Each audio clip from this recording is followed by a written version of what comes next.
It's Speaking with Gravity. On this podcast, we talk about mental health and how everything affects everything. With every episode, the goal is to have a conversation that will make you think, make you feel, make you do what is best for you. This isn't therapy, it's a podcast.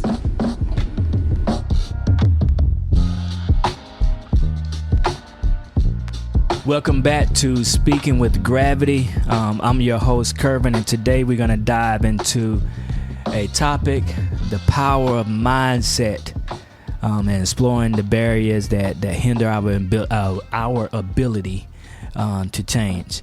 One of the things I've come to find out is people are resistant to change for whatever reason. I mean, we know we need to change, or we should change, but we're resistant to that change. But today we have a guest with us, Ramel Brown.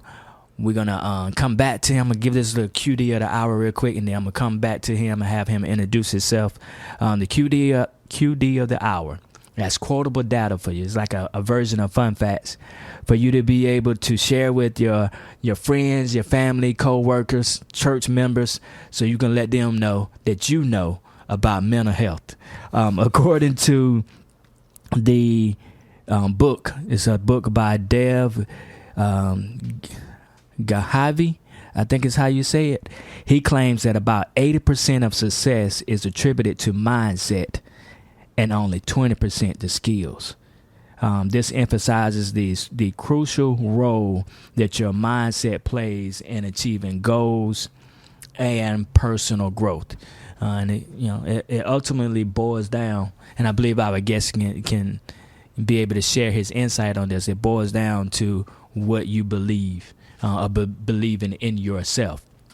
That being said, I'm going to allow Ramel to come in and tell a little bit about himself.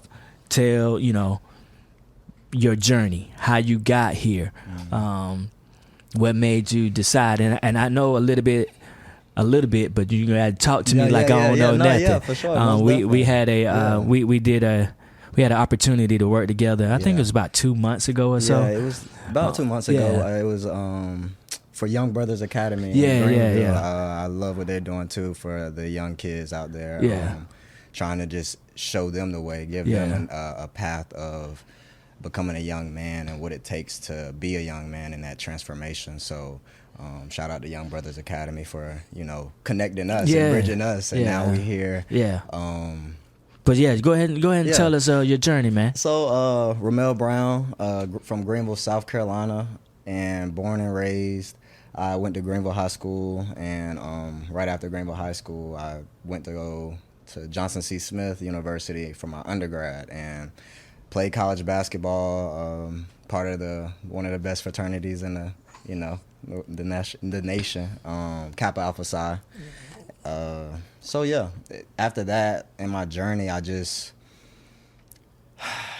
basketball wasn't going the right way that I wanted. My mom had some severe health issues at the time that was life-threatening, and I failed like 3 classes in college, Wow. So at that point in my life, I was questioning myself heavy, trying to figure out, what I needed to do for myself. And, just like, am I tripping? Am I crazy? Like, what, the typical questions of how I'm to figure, like, what's going on? And so what was so dope about it is we had a therapist on campus and at Johnson C. Smith. Okay. And free counseling. I don't know if it's at other universities, but they do free counseling and everything. So I took my chances and I was just like, why not? I needed somebody and another outlet to talk to. Basketball at the time wasn't my outlet because I had a love-hate relationship. And my mom, she wasn't doing well, so I couldn't just go to her. My friends was there, but it's like you with your friends and you feel alone, or you constantly thinking about what you got going on and still trying to fake the funk. And I was sick and tired of trying to fake the funk at that time. And I think I was sophomore going into my junior year, but Are you the only child? I am an only child, Okay. but I do have a brother He's in high school. He's getting ready to go into his senior year. I'm definitely trying to show him a good way. But yeah, I grew up an only child. But yeah. So you're at Johnson C. Smith sophomore year. Yeah, your mom going through the health issues, love-hate relationship with basketball. So it's probably not going the way you wanted to go. Right. And then you go and seek out therapy? Yeah, I go out and I had to, because, you know, that was the only other option. Well, it wasn't the only other option. Honestly, it wasn't. But it was the only positive thing that I knew that I could get to. And something different. Literally something different. I didn't know the man. And what made it even better, as soon as I walked in the door, he was an African-American male. And he had locks. And literally, as soon as I sat down, it wasn't like, you know, I was nervous. He kind of just made me feel, you know, real comfortable. And literally from that moment, I remember walking out, I think the first or second session, and I was like, that's what I want to do. Like, that's dope. Like, how he even helped me feel a little bit more comfortable in my situation. He didn't fix my situation, right. Or like, you know, but he guided me or made me feel comfortable during those times, and made me feel like I couldn't give up. I didn't need to give up. You know, that there's more out there and it's change to come.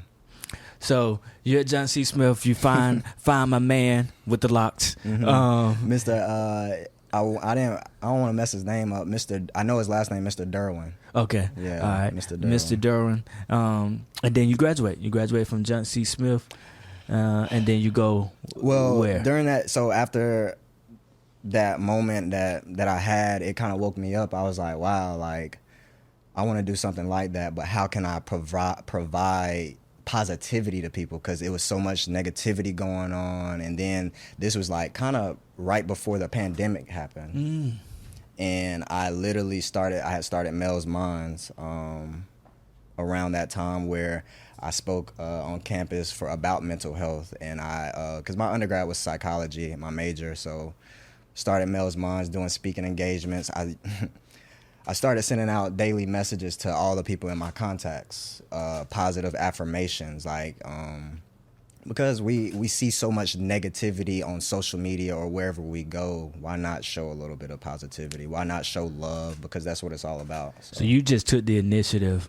It's so vividly, like, I was staying at a friend's apartment, and I just sat on the floor because, like, I was still fighting my battles, but I was like, if I needed this, like, I'm sure a lot of people can just wake up for a positive affirmation. I don't care if you respond or not, you know, but it's something to give you that that motivation, or just to help you think about how you need to change or transform your life. And what kind of response did you get? At first, I didn't know what to expect, but I got nothing but support and, you know, love. Certain people would, like, respond to the messages. Some people would acknowledge, you know, what they were going through and say, I needed this, and, you know, or I needed to hear this. And, you know, for me, I was like, wow, like, just send that simple positive affirmation, like, push someone else, because you never know where somebody is, you know, gonna give up or is at in their life. So how did you get to grad school? And where do you go? I stayed at Johnson C. Smith. Okay. For my grad school, I stayed at Johnson C. Smith. And how I got into it, trying to evolve my career, trying to grow in my career, trying to figure out what that looks like. I had networked with professors and people and trying to ask questions. So they told me I needed to go to be a therapist. I needed to get my master's of social work. And so I said, why not just stay at Johnson C. Smith? I already built a foundation. Let me continue to, like, make that foundation a little bit stronger before I venture out. So Mel's Mind was started in undergrad, right? Yeah, Mel's Mind started in undergrad. And then after undergrad, did you take some time off before you went to grad school, or you went straight into it? Nah, with my mind, well, the type of mindset that I had, I was just such an ambitious mood and such a go-getter. Still am, but I needed to figure out, educate myself. The more knowledge that I had and I applied that knowledge, I seen the benefits and what it did for me. So when you say mindset, so did that mindset change throughout undergrad, or would you just automatically just had this mindset of I'm going to get it? this is what I do. I will say, like, maybe I'm not gonna give myself the full 100%, but you know, I'll say when I got to college, it hit me. It made me realize, like, life ain't sweet, you know, and it comes with many things, not just one thing, but it's a lot of factors that play a role. So I knew that I couldn't give up, and I knew that I love a challenge. So anything to better my personal development or whatever the case may be, I'm up for the challenge. And that's kind of how that was my approach. That's my perspective on it. When it came to undergrad, college, the master's program, even continuing to build Mel's Minds, that was my... And what was the thought process behind Mel's Minds? And is that that's what's next to you? Yeah, so I do Mel's Minds. Maybe 2 years later, I started my own apparel line with my cousin, Philippe Griffith, a close friend of mine. We started a clothing line to just promote that positive affirmation, the clothing line. And the goal for Mel's Minds is to enhance the mental stability in our community. Because for African Americans, mental health was taboo. Having a therapist was taboo. And, you know, it was like, really, we gonna talk about, you know, what I got on my mind internally, or we gonna really sit here and talk about my feelings? Like, that's gonna work or help? Yeah. You know? So you started Mel's Mind and then the apparel after Mel's Mind, but it is a part of the apparel. It's a part of Mel's Mind. Apparel is a part of Mel's Mind. So I've been, and it was such a process of even getting it started. Really? But yeah, for sure, because it's a process. I failed a couple times just trying to figure out how to get this going. But luckily, I was able to network with another good teammate of mine, Jamaica Murphy. She helped me as well with this, starting it. But I needed something visually to put out, you know, something that when you put it on, it's like, I feel better about myself, or it's just a message. Stick to the plan, you know? It's a constant reminder of where I am in my life. And when I made this, I needed to stick to the plan. And that's what I've been doing. And every collection has a different meaning. So even when you check the website, www.melsminds.com, you'll see other things as far as resources and stuff. But every collection has a different name for a meaning. So, yeah. So with Mel's Minds, right? Is Mel's Mind a practice, private practice, coaching? What are you providing? Is it just psychoeducation information that you're giving to individuals? I'm gonna be honest. Or is it developing? It's still developing. It's still developing. I'm not sure if I want to lead it into the practice. More of like just providing that psychoeducation, that information, that community service. And just definitely a brand, something to definitely mark myself. It's definitely a brand for sure. Now you are a therapist. You do provide. I do. So I do provide therapy. I am a licensed clinical social work associate right now. In a year, I will be getting my LCSW for sure when I pass the exam. As well, I am family-centered I do family-centered therapy, and I am family-centered certified. So what has that experience been like? So you talked about it from the standpoint of when I was at John C. Smith, I met Mr. Derwin. He made you feel comfortable. Yeah. So being on the other side of it, how has that experience been for you, being the person talking to people that's coming? It's definitely eye-opening. It's very eye-opening, and I love it. I'm passionate about what I do, but it also has shown me there's a lot of humans like us going through a lot of things and don't know how to like manage it, go about it, and they just need some support, or they just need, you know, someone to guide them, or they need that healthy habits, or whatever the case may be. And that's the thing, is different. Everybody is different. And that's why I love it constantly, because it gives me the flexibility to engage with different people from different backgrounds, different environments. Just it's a lot that comes with it, but I love it. I love it. It's it's interesting when you say that everybody needs something different. Somebody might need encouragement to pick up healthy habits. Somebody might need coping skills. There might need to be interventions provided for them, or just education. You know, I was listening at someone who was talking about. I think I was listening to a podcast, and somebody was saying how just having a diagnosis to explain why they're feeling the things that they're feeling, why they're doing what they're doing, was comforting to them. Yes. To gain a better understanding of themselves. And that is the whole thing about, you know, that whole process of, you know, the mindset, the change, the transformation, that transition of trying to figure out yourself. But that's where you need to start. And once you start kind of putting some pieces together, you're able to kind of create your own story, create who you are. And I have and I ask a lot of people this, even when I was in undergrad, you know, what would you name this chapter in your life? Oh, wow. You know, like, so if you had to hit me with that, I wouldn't even know what to say right now. And I get that response. And I tell people to just dawn on it, you know, because we open up I think of it as opening a book. We're our own author. And so when we're doing that, it's like, how intentional can we be about this chapter? Or what can we put in this chapter? Or what is the name of this chapter? What's going on? And why is it this name? And it kind of helps you guide yourself. That's very interesting. I might have to steal that one from you. Do that. And use it.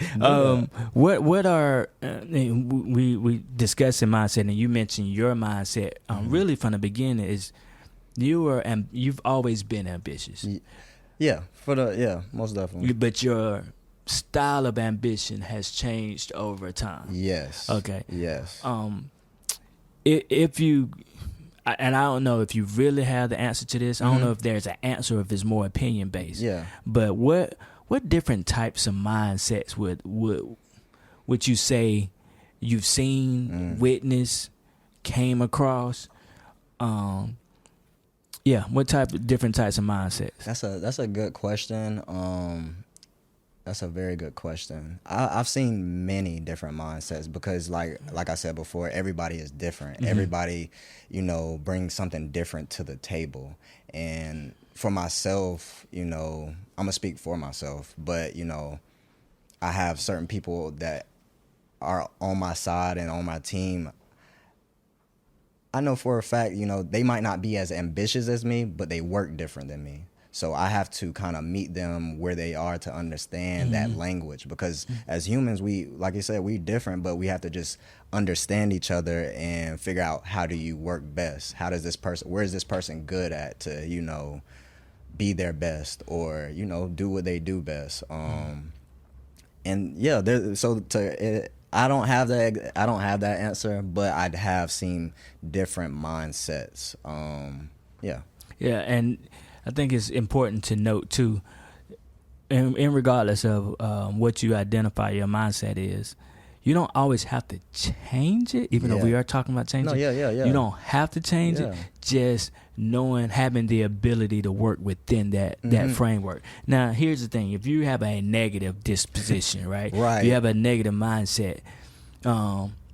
You don't have to, you don't even have to change that, but you got to know that the world is going to be received. I'm going to receive the world one way because of that, and the world is going to receive me one way because of that. Literally. That's that emotional. And I think me and you talked about that when we met, about that emotional intelligence that you got to have. And you have to, and it's so important to have that, because like, everything around us is changing constantly. And it's not for you to change as quick as it's changing, but for you to adapt, and for you to be able to control yourself and know how to manage the things that you have, the ingredients that you have within yourself to make it work for yourself, you know. And it's hard. It's definitely hard, especially when you're dealing with emotions, because you know, some people don't know how to handle their emotions or manage their emotions or even know what their emotions are. How long have you been doing the counseling for are you doing it full time? Yeah, I am doing it full time. So to be honest, I've only had my license for a year. Yeah. So, and I've definitely learned so much, and that's why even I'm getting ready to get my certification as a sports therapist, social worker, in a year to kind of work with high school, collegiate, and then professional athletes. Okay. You definitely have to deal with mindsets when it comes down to that. Definitely got to deal with mindset. Especially when you, I was watching a documentary, in this case, talking about, this might be before your time. You good. There was this guy named Nick. I cannot remember Nick's last name. But Nick played with the Orlando Magic, and this is when Jordan came back after playing baseball. I think it was when Jordan came back. I don't know. Get me in line. Anyway, he lost the game for Orlando Magic by missing 4 free throws in a row, and was never quite the same. And he talked about it in that particular documentary, how that missing those, and he was, I think, a 80% something free throw shooter, and so they missed 4 in a row. That's tough. And he just couldn't get over that particular mindset. So that I'm assuming that's the type of thing that you would be dealing with. Yeah, most definitely that. Just substance use, just not being able to play to their ability because of distractions, or just them getting in their own way, and that's what we tend to do, is get in our own way sometimes. You said distractions, which brings up we can be distracted. Yes. That can affect our mindset, our experiences. In general, affect our mindset. It's critical to the point where, because you're hearing, you haven't been on vacation. Oh, you're not living life. Oh, you're renting property. You wasting money. Oh, you don't have a car. You need to get up and get a car. Those type of phrases we hear constantly. It's like those critical people are going to always talk, and we have to understand just to do what we want to do and understand that that's the outside noise. It's funny you said traveling, cars.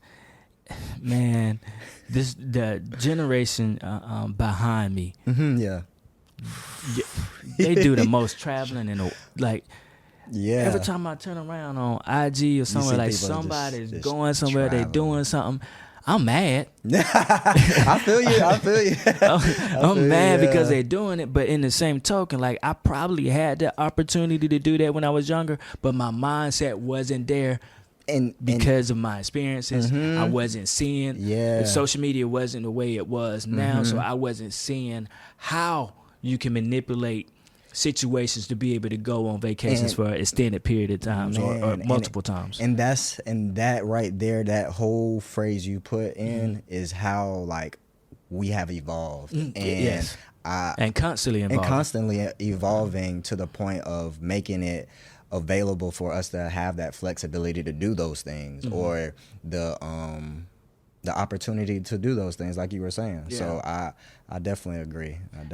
And then with the evolving, if the world is constantly evolving, right, then it's going to affect us. If it's going to affect us, being aware of how I feel when this change happened at this moment in time, when it happened back then, being aware of that can help me decide on if I want to stay the same or if I want to move. And what's so funny,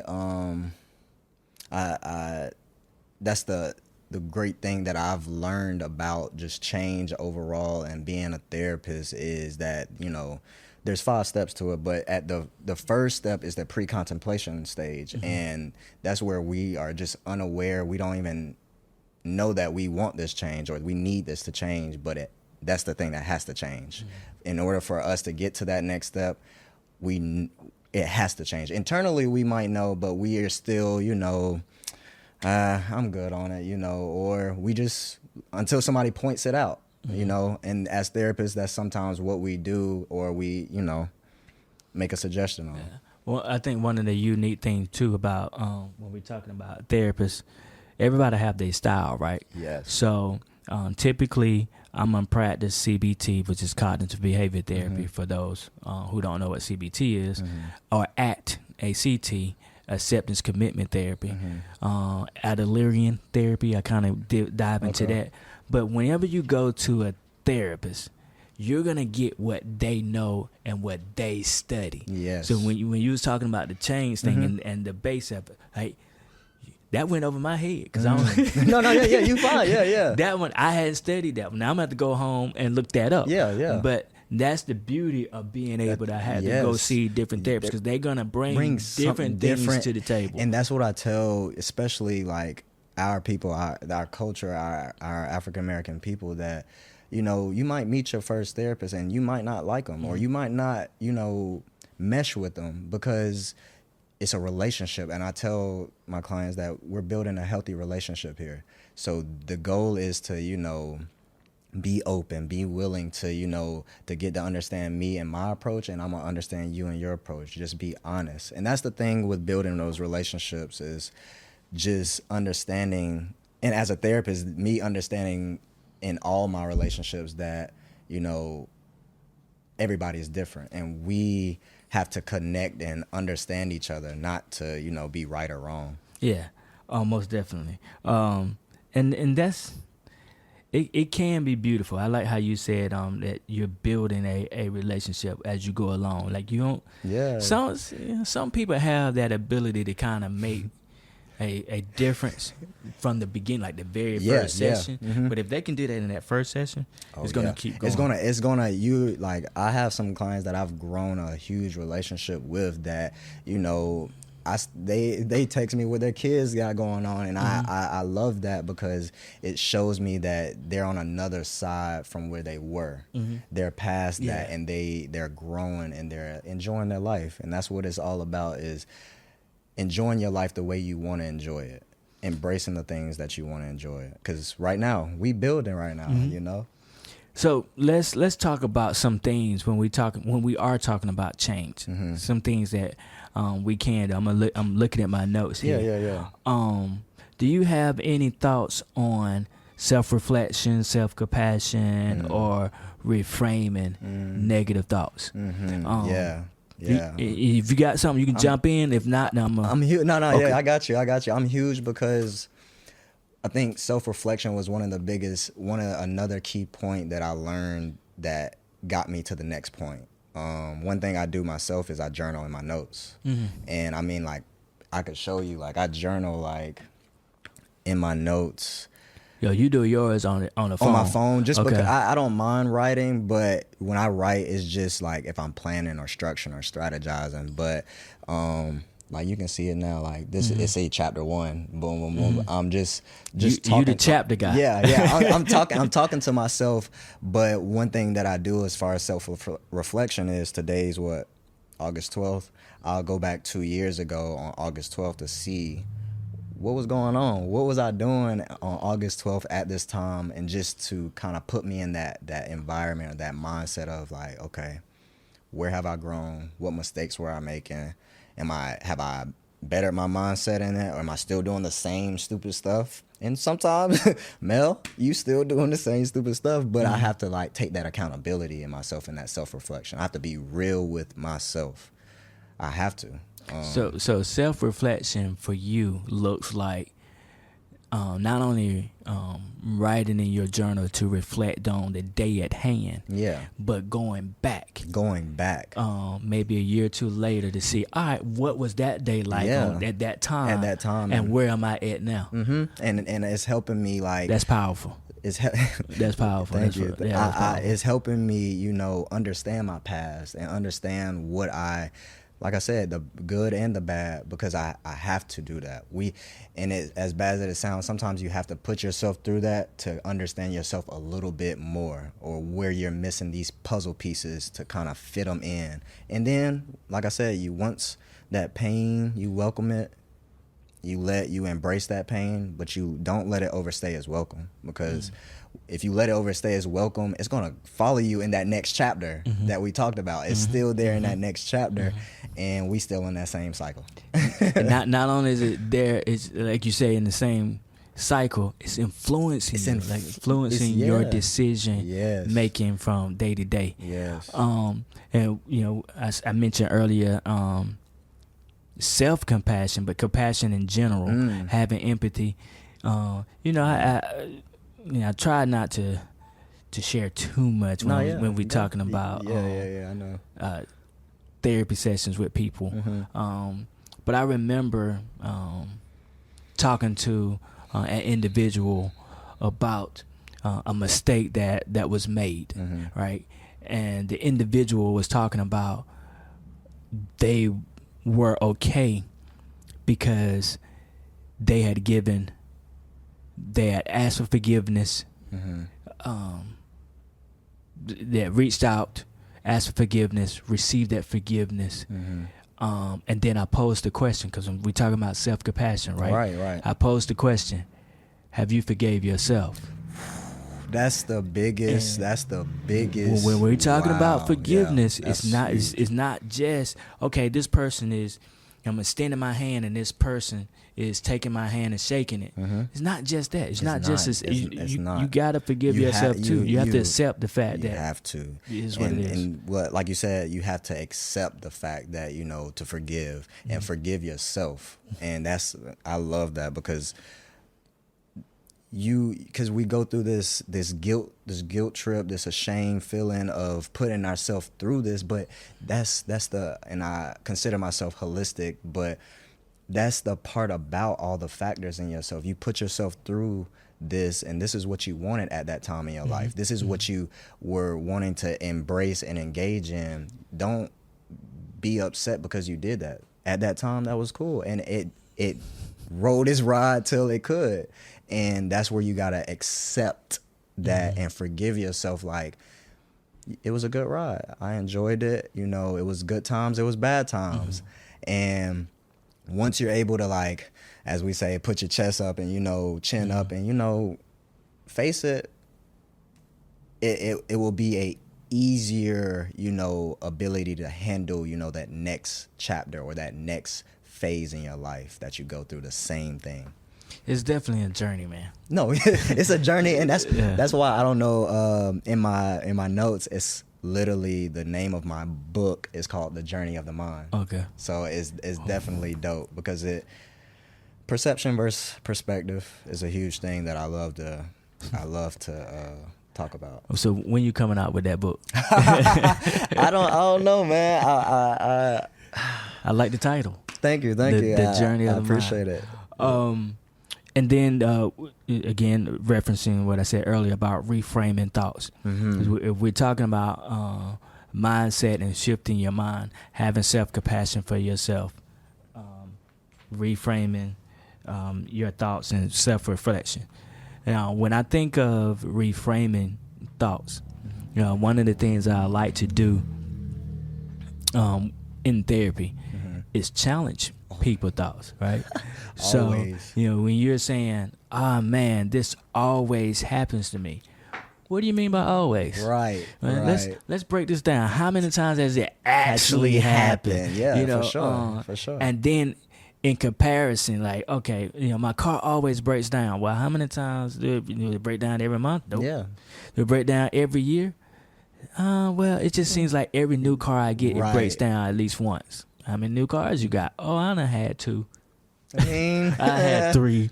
And it just, what it really boiled down to maybe is that it broke down at an inconvenient time. A bad time, most definitely. Or once it broke down, which, things break down, what was your response? What did you do? Did you handle it well? I handled it well, and this is what I did, and it came out okay with me. All right, now let's start reframing that. Right. Let's stop with the woe is me. Woe is me, and reframe that. And that's the best part that I do love about the therapy, because even though I need a challenge, the challenge is for you to think a little deeper. Think a little bit about, what you're saying. And sometimes I joke with my friends. I say that out loud again. Like, say it one more time here, because for real, like, we'll be in conversation, or we'll probably be back and forth, and I'll be like, wait, slow down, like, say that out loud? Like, did it make sense that you said that? Or like, how does that sound? Because we'll speak too fast and not even know that we're saying negative things or we're speaking negative thoughts before we even jumped into it, before we even tried it. You know, it's hard and it's difficult, but if we slow down and take our time with ourselves, it'll help us control that negative and that positive thinking.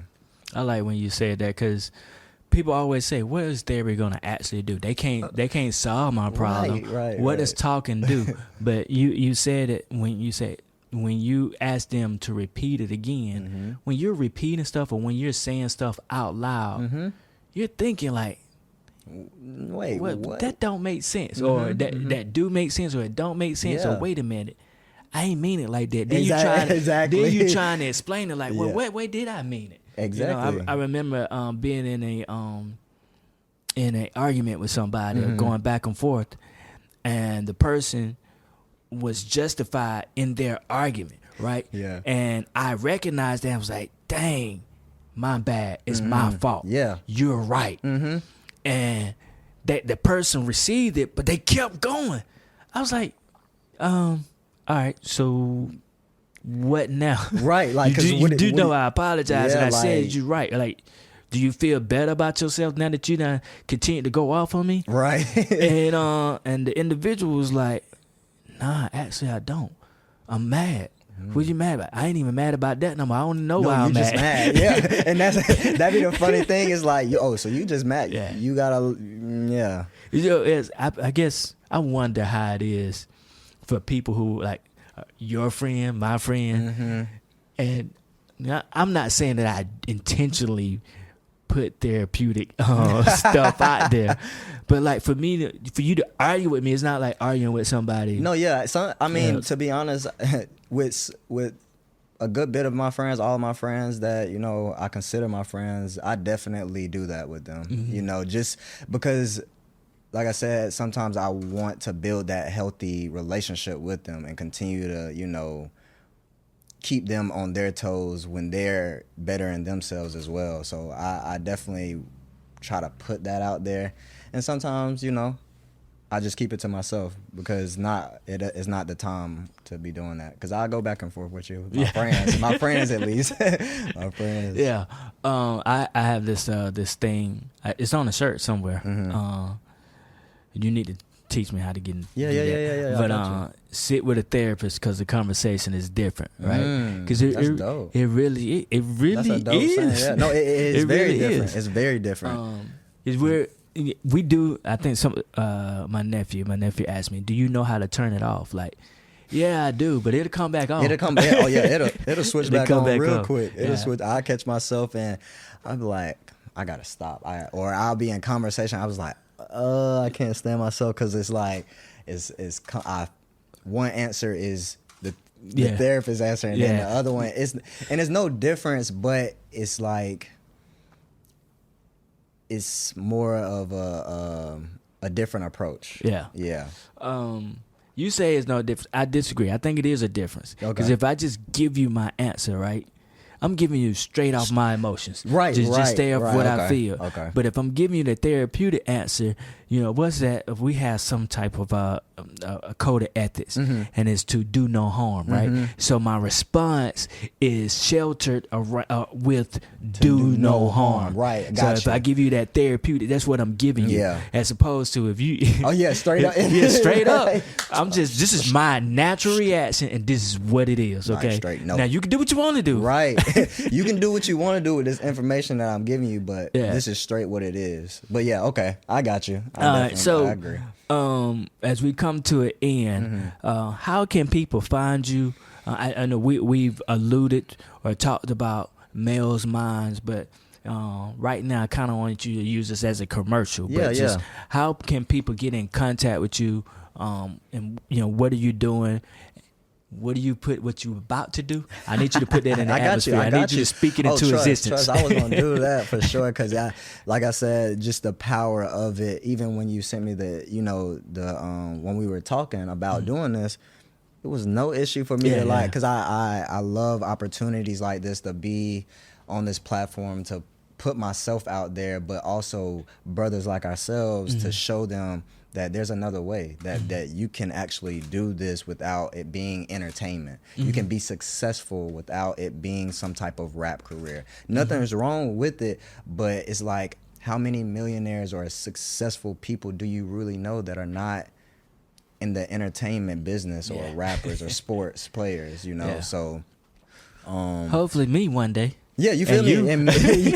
And that's where, you know, that's the goal of it. Just continuing to build these networks and this community, this village that we have, and keep pushing. So, Ramel Brown, I'm located in Charlotte, North Carolina, but I do travel to do public speaking events for athletes, school, or surrounding mental health businesses to help, you know, build relationships, as well as I'm getting ready to get my certification to be a sports therapist, and in a year to work with professional athletes on their mental health and just the team overall as well, team building.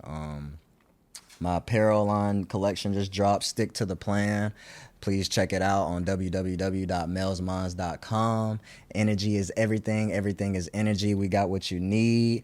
And also resources. Whatever you need, I can do to help. You know, my page, IG, MELS, 2_ MINDS. And I do have a Facebook page, Mel's Minds. You can reach me there as well. And I do individual, group therapy, all of that. So please reach out. So he's definitely on social media, and he's active. You know, sometimes we find therapists are not active. He's active on there, so you'll be able to find a Mel's Minds anywhere. Oh yeah, we content definitely. That's another thing I appreciate. Shout out to Director Fuego, my partner. She does a lot of a good bit of my content. No More 9 to 5. Definitely a business about, you know, just helping build the community as well, getting your message and the content out there. She does creative directing as well. Okay. Yeah. No More 9 to 5. Yep. Okay. Yep. I gotta That's look her dope. up. You got to check her out. Yeah. She did great work. Y'all need a creative director.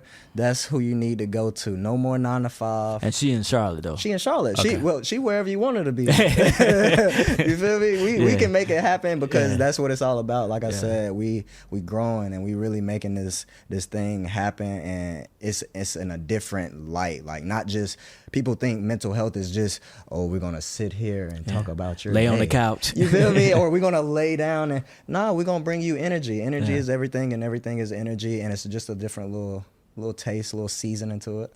Now with the sports therapy, once you get more into that, that's going to be more of a individual thing, or it's going to be a team thing. Like, how does that work? So I'll have to do, like, I'm getting ready to jump. I have classes when I get back from vacation, but and you've been on vacation all summer, ain't you? No. I've been working. I've been working. I'm actually I'm getting ready to go to Greece for 8 days. Okay. But when I get back, we do have a certification program. I do it for a year, and then I do an internship. I hate y'all young people. with like a high school, with a high school or something, and then I'll probably work with a MLB team or NBA team or football team, whatever. Hopefully, whatever I can get into. Okay. And working with different players, hopefully coaching staff, all of that. I'll be in the mix. Okay. So when you holler at LaMelo Ball to try to get me some shoes or something. Oh, trust me, I cannot. You know, when we talking about it. Yeah. I can't wait to be there. You know, because I definitely would love to come back and be like, yeah, we did that. We did that. We talked about here your shoes. Boom. All right, man. I appreciate you coming and sliding through and talking to us. For those of you listening, here's my call to action. Again, subscribe to Speaking with Gravity on Facebook and Instagram, TikTok, and Twitter. We'll make it easy for you and put it in the show notes.